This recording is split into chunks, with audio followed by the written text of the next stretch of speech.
So, welcome back. We will continue discussion on Fourier transform of L1 functions, and in today's class we derive the Fourier inversion formula.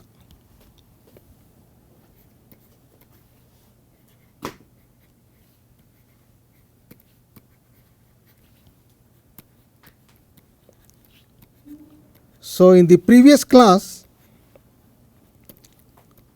I gave a heuristic argument how this formula looks like, and today we will try to prove it in a rigorous manner. So, let me first state the theorem.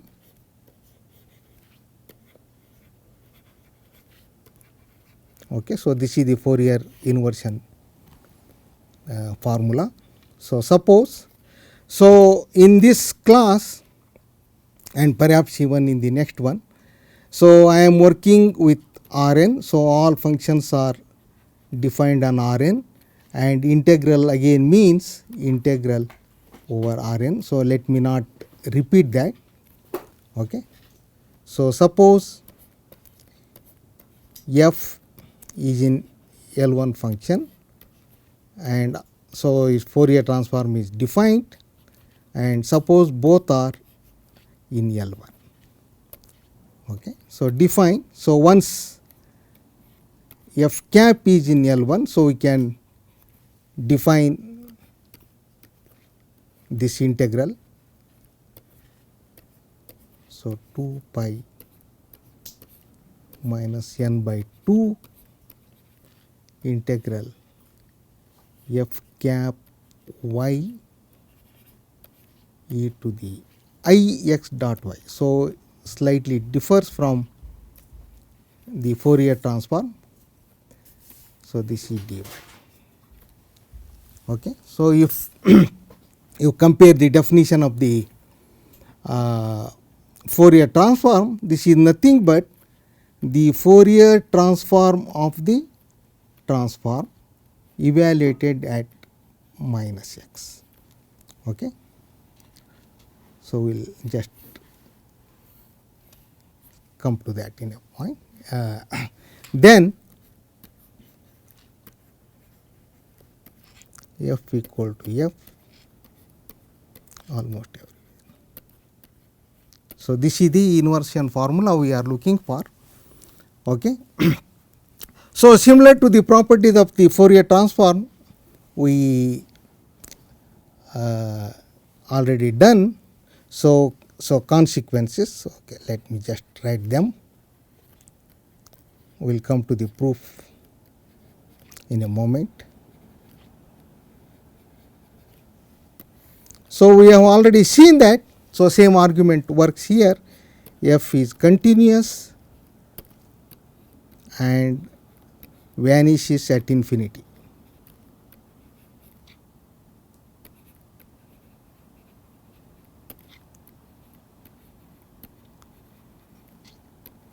And by our convention, I already discussed about this.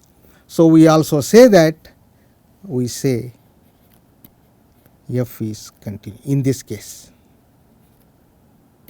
because f is equal almost everywhere to a continuous function. So, we say f is also continuous.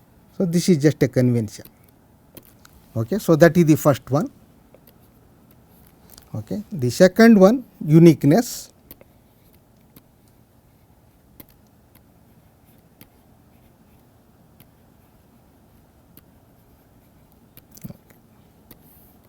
So, if f is in L1 and f cap is 0 almost everywhere, then f is 0 almost everywhere. So, sometimes even will not say this almost everywhere every time. So, f is always understood the equalities are in the sense of almost everywhere. Okay. So, that f cap equal to 0 means that f cap is in L1. So, we can apply the inversion formula and that is why we get f equal to 0. So, by linearity, so this means that if two L1 functions have if you consider two L1 functions f and g, and if we assume that f cap equal to g cap almost everywhere, then f is equal to g almost everywhere. So, there is uniqueness. So, this implies, so let me just write that. So, the Fourier transform as a linear transformation to L infinity. In fact, it is a this, if you consider the properties of the Fourier transform, okay, they form a subspace of L infinity, okay, so which are continuous and vanishing at infinity, is linear and 1 1. Continuous, of course, linear, continuous, so we always want that, and uniqueness is there. Okay. But however, till date we do not know what is the range of this mapping L1 to L infinity. Okay. But soon we will extend this concept of Fourier transform to L2, and there we know that it is an onto linear continuous operator. Okay. And one more thing, let me just again by using the Fourier inversion formula. So, we have this f x is equal to f cap minus x, and if you repeat it 2 more times, so we get, okay. So, let me write this instead of writing 4 hats. So, let me write that. Okay. So, under suitable conditions on f. Okay. So, this operator Fourier transform satisfies f4 is identity. So, I will come back to this when we extend this operation to L2, and then we will compute the eigenvalues and eigenfunctions. So, hope time permits for that. Okay. So, now to the proof of the inversion formula, some preparation. Okay, we will do some preparation. So, again these are facts from LP species. So, I will just list one by one preparation. Okay. So, recall the continuity of LP functions in the norm. Okay. So, what does this mean? So, here the range is less than infinity. So, if f is in LP in this range, then limit we will rephrase this. Okay. So, we have already seen this one. So, f of x plus h minus f x to the power p is 0. Okay. So, how do we rephrase this? So, for each y in Rn, define this shift function from, okay. So, define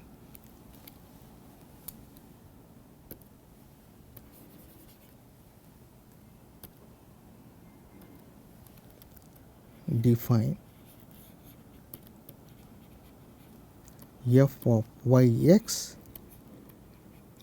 So, this y is fixed. Okay. So, this is just f of x minus y. So, this of course, you can define it for any measurable function.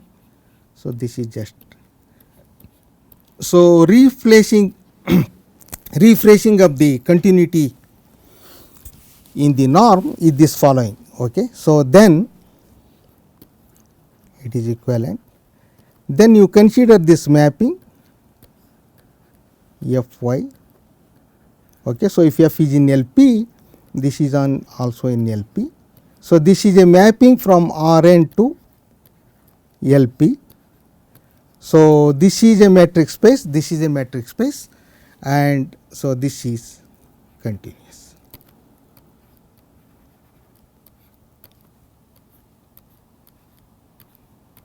As I said, so many properties do not hold for p equal to infinity, so that you should check it separately. Okay. So this continuity of this map is equivalent to continuity of the continuity in the norm. Okay. So this is one thing, and now to the proper proof of that inversion formula. So we just let this phi lambda x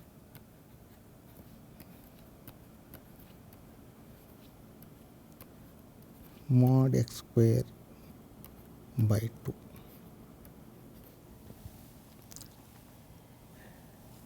There is nothing special about this function, it is only for the easy computation of things that follow.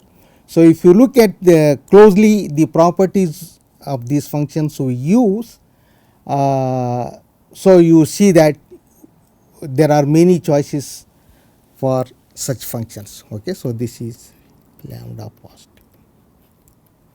Okay. And we also seen that if I take lambda equal to 1, so that is just e to the mod x square by 2, and we have seen that its Fourier transform is itself, that we have seen. So that we are going to make use of it. So if you consider some other function that may not be easily computable, but if it satisfies the properties we want, then that is sufficient. Okay. And put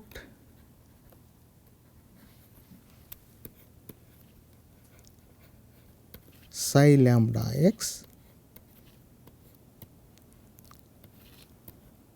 2 to the power 2 pi to the power minus n. So we will know in a moment why that constant we are choosing.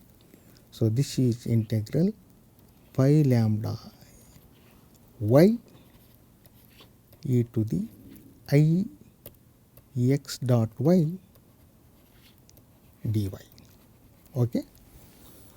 So that's essentially Fourier transform of phi lambda. So we just compute once again. So just 2 to the power minus n by 2, one half part is taken here.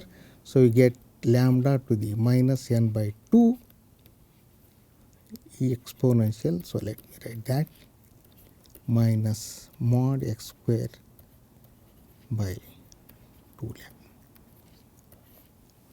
Those of you who have studied heat kernel, so it is heat kernel, and the role of T is played by lambda here. That is the only difference. So it is exactly the heat kernel if you have studied it. Okay. So the important properties we are going to use here. So this 0 strictly less than phi lambda x less than or equal to 1. Okay. And phi lambda x converges to 1 as pointwise. Okay. So that is one important property, and this constant, because of this constant, the integral psi lambda is also non-negative, but this important thing is it is 1, and that is where this constant is chosen, and psi lambda of course greater than or equal to 0. Okay. So with this preparation, so we will just so I will write some numbers here, proposition 1. So it is only these numbers are used only in this lecture. Okay. So if G is an L1 function, then so I compute this convolution G star psi lambda x is equal to 2 pi minus n by 2 integral. So, this is nothing but phi minus y square by 2 g cap y e to the I x dot y dy. Okay. So, this is just computed. You have to write what this. So, write the expression for this thing.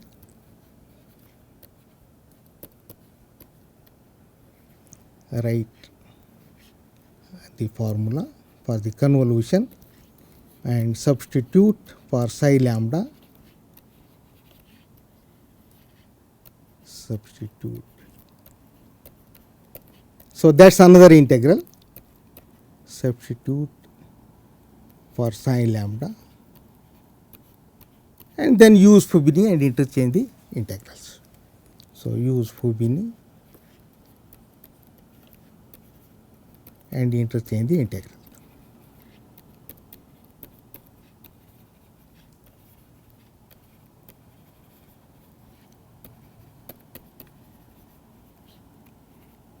So, that is very straightforward. So, there is nothing much to do, but important again is regarding the consequences. So, essentially you want to take the limit of this convolution as lambda tends to 0 and we observe two possibilities. Okay. So, if g cap is in L1, then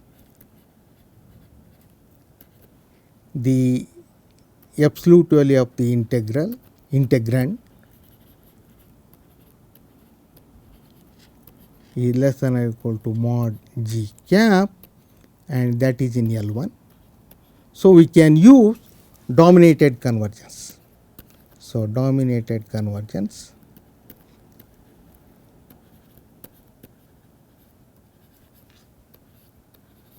implies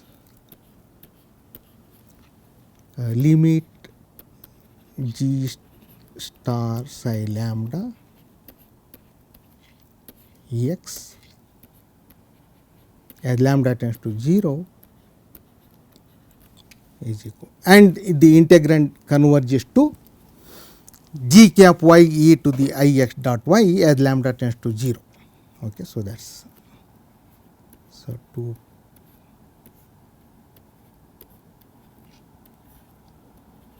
g cap y e to the I x dot. So, we are already seeing the terms we want. The second choice is if g cap is non-negative. Okay. Just look at the again integrand and for what you do not want this oscillatory term. So, put x equal to 0 there. So, that is gone. So, then integrand is non-negative and it is monotonically increasing as lambda decreases to 0. Okay. If g cap is non-negative, then the monotone convergence theorem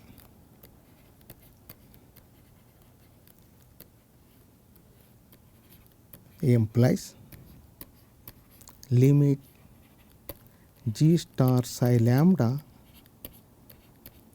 at 0 because we do not want that oscillatory term. So, lambda tends to 0 is again 2 pi n minus by 2 g cap y dy.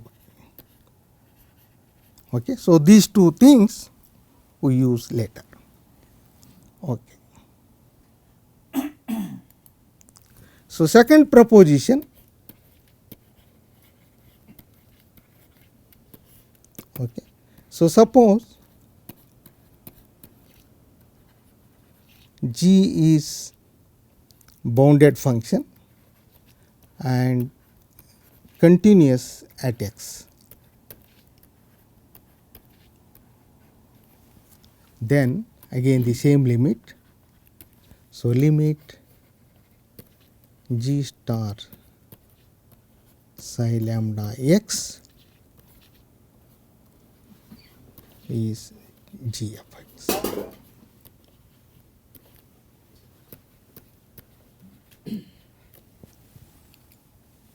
Okay. So, again proof is very simple, just let me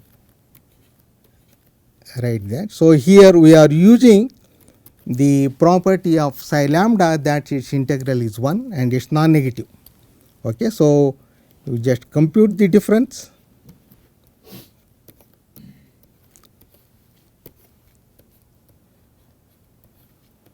Gx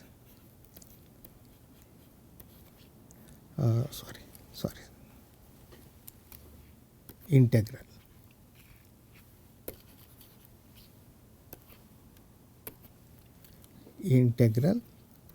g of x minus y, that is coming from the convolution, this is minus gx. So, this is minus gx and psi lambda y dy. So, here we are using the property that integral of psi lambda is 1. Okay. So, that is we could write that gx term as gx into the integral of psi lambda and I take just gx inside. Okay. So, just recall. So, this is some constant that lambda to the minus n by 2. So, exponential minus mod y square by 2 lambda. Okay. So, now you just change of variable. So, y by root lambda you keep eta. So, this change of variable gives us integral g of x minus root lambda into n minus gx, that constant is there, okay, e to the minus eta square by 2 d eta. So, these lambda factors disappear after we change this, make change of variables. Okay, again look at the integral. So, by our assumption g is bounded, so this is less than or equal to, in absolute value of course, twice the g infinity e to the minus mod eta square by 2 and that is in L1. And what happens to the integrand as lambda tends to 0, and the integral tends to 0 as lambda tends to 0 by continuity of g at x. Okay. So, these are hypotheses. So, again you just use the dominated convergence theorem.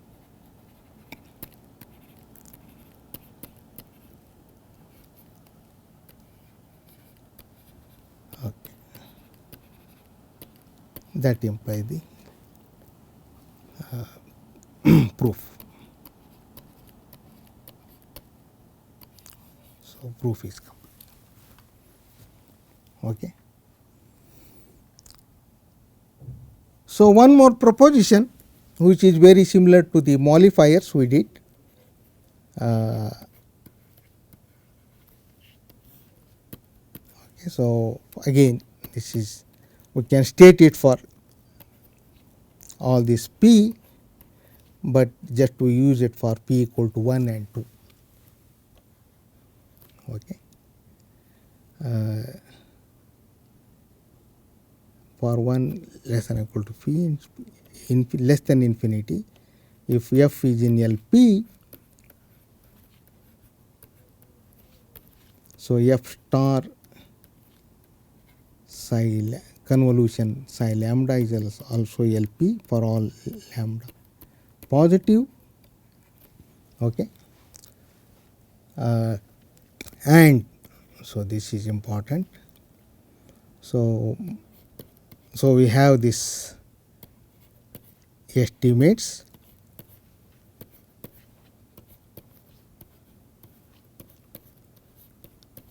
FP and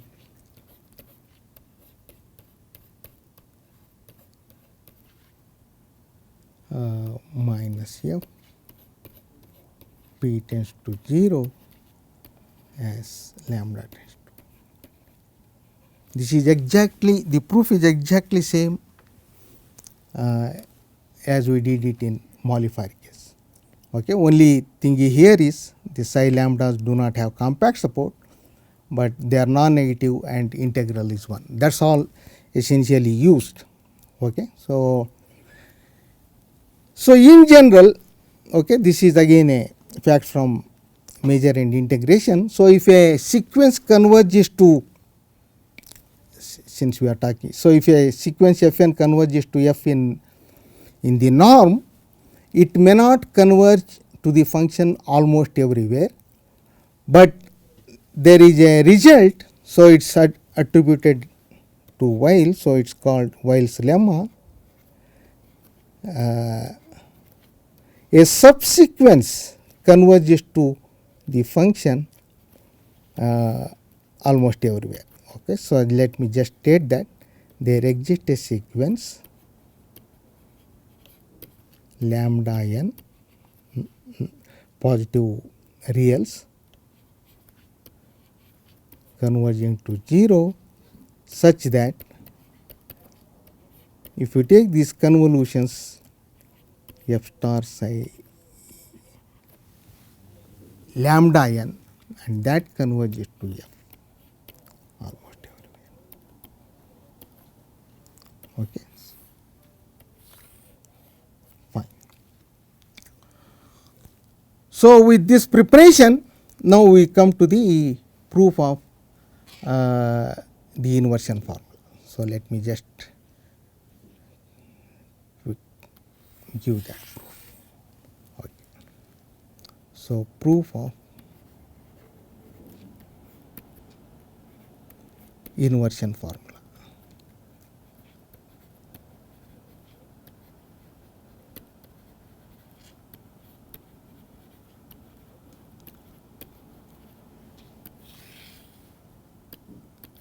Okay. So since f cap is in L1 by assumption, since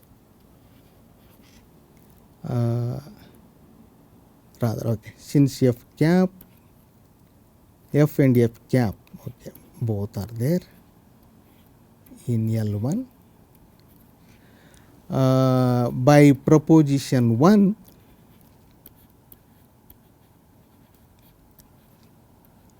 okay, we have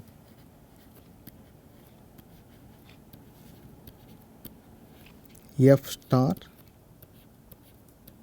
psi lambda x converges to that 2 pi minus n by 2 integral f cap y a to the I x dot y.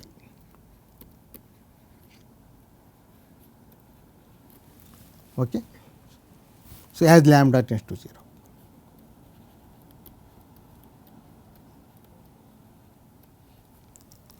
Okay. So this is from proposition 1, and by proposition 3 along a subsequence. Okay. So this along a subsequence,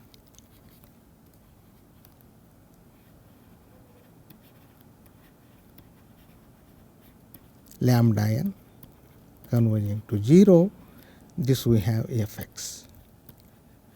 And this is precisely, this is what we have defined in the statement of the theorem, Fourier inversion formula.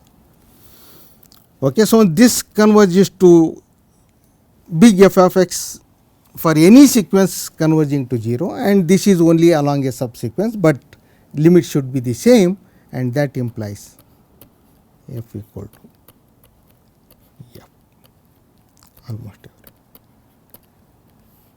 And that is what we wanted to prove. Okay. So far, because of that integral, we have been able to define the Fourier transform only for L1 functions, and whether it is possible to define for other LP functions or not. So, that is the next discussion. Okay. So, this let me just begin with, and hopefully will complete also, extension to L2. So, extension of the Fourier transform. Okay. So, let us begin with a theorem. So, this is the first step and crux of the matter. Okay. So, if f is in L1 intersection L2. Okay. So, if f is in L1, we can define its Fourier transform, no, no problem. So, what this extra assumption tells about the Fourier transform?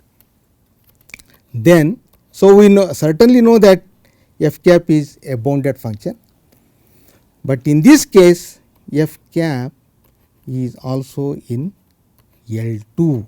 Okay. So, this extra information we are getting from this assumption, and not only that, and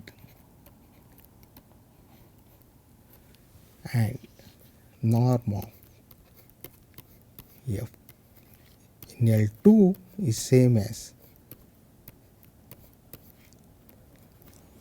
and for this equally to occur, the choice of that constant 2 pi to the minus n by 2 is important in the definition, otherwise that constant pops up here.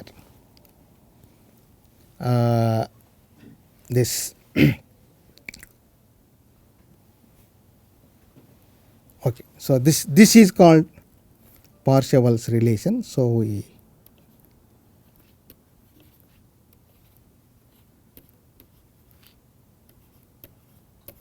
this is an important relation that will enable us to extend the definition of Fourier transform to L2.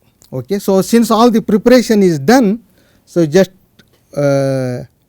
again we are going to use proposition 1, 2, 3 here, okay, just in order to see this. Okay. So, I will just take few minutes and complete the proof. Okay. So, define f tilde of x is f of minus x conjugate. So, if f is real valued, so it is only f of minus x. Okay. You are just changing the sign of the argument. Okay. And so, again f tilde is in L1. So, no doubt about that, and so you define this.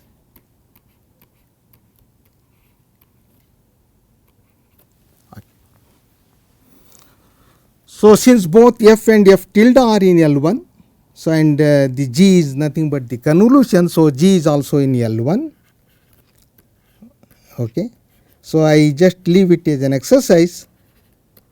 This is just again a simple application of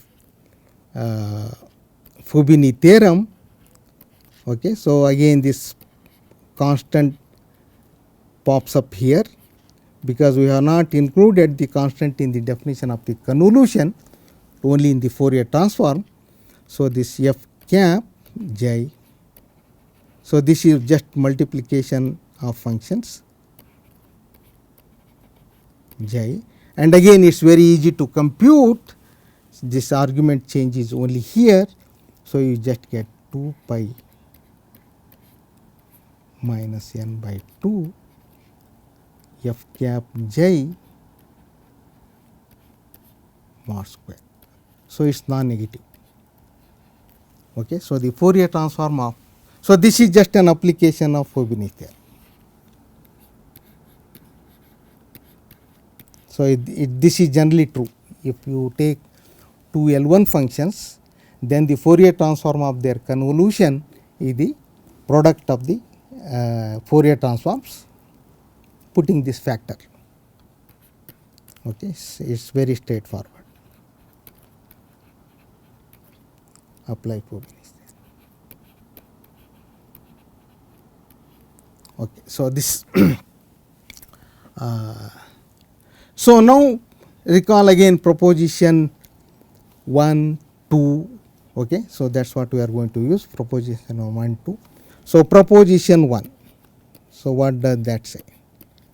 So now we want to apply that to G. Okay, so G star psi lambda 0, because now in this case G cap is non-negative. Okay, so I can apply that one of the conclusions. So by monotone convergence theorem, this goes to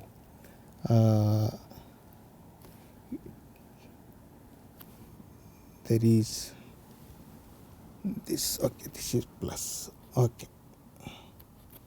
Okay, so just keep track of those power. So you get exactly just integral f cap j square.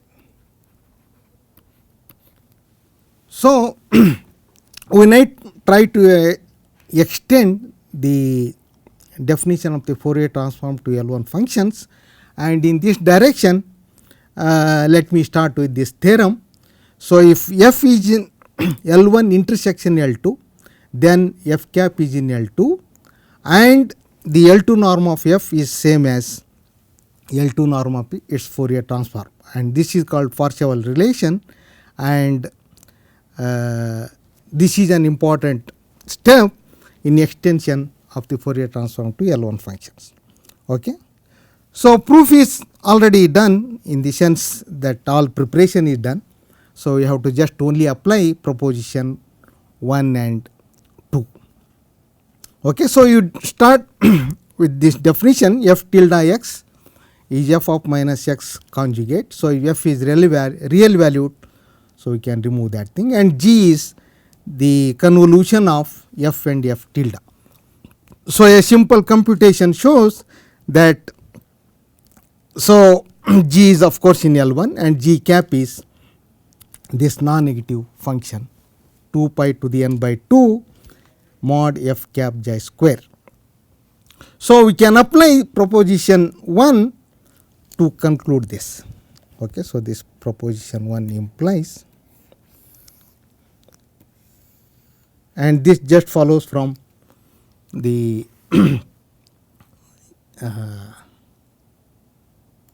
monotone convergence theorem. So on the other hand, just look at here. So now we again compute this G. Since G is in L1, we also have this, right, and G cap is in L1, because G is the convolution of two L1 functions. We already know that G is also G is in L1 and okay, that will leave it. Okay. So now Gx is the convolution of f and f tilde. So let me write that very definition. Okay, so this is f of minus y bar dy. So this is just definition of the convolution. Okay, so you again change y to minus y, so you get f of x plus y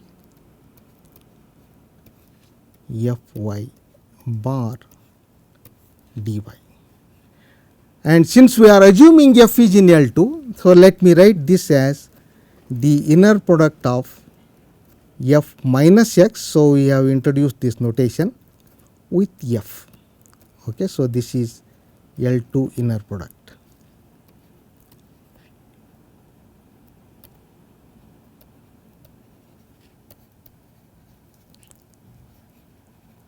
Okay, so this is where we are using the other hypothesis that f is also in L2.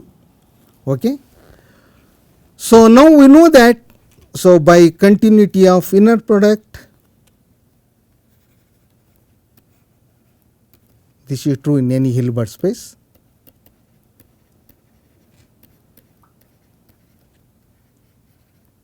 And continuity of this function. So y going to fy. We are using it in L2. So we conclude that, so this is important. So G is continuous.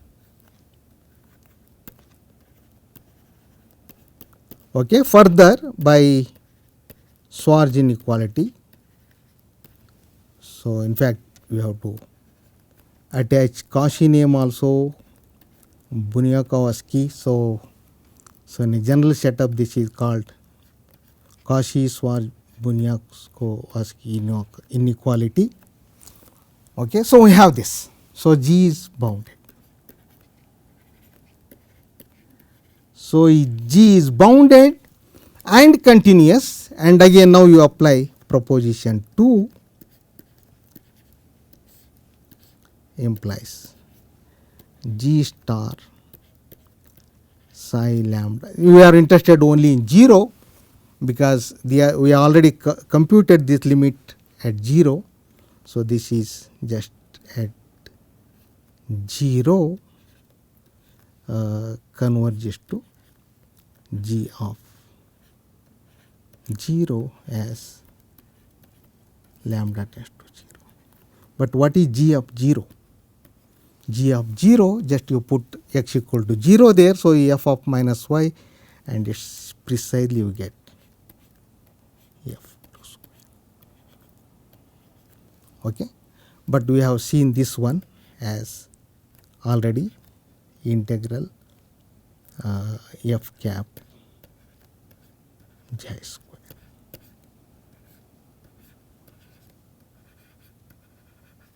Okay, so that implies, so that's what we want. So f cap is in L2 and this.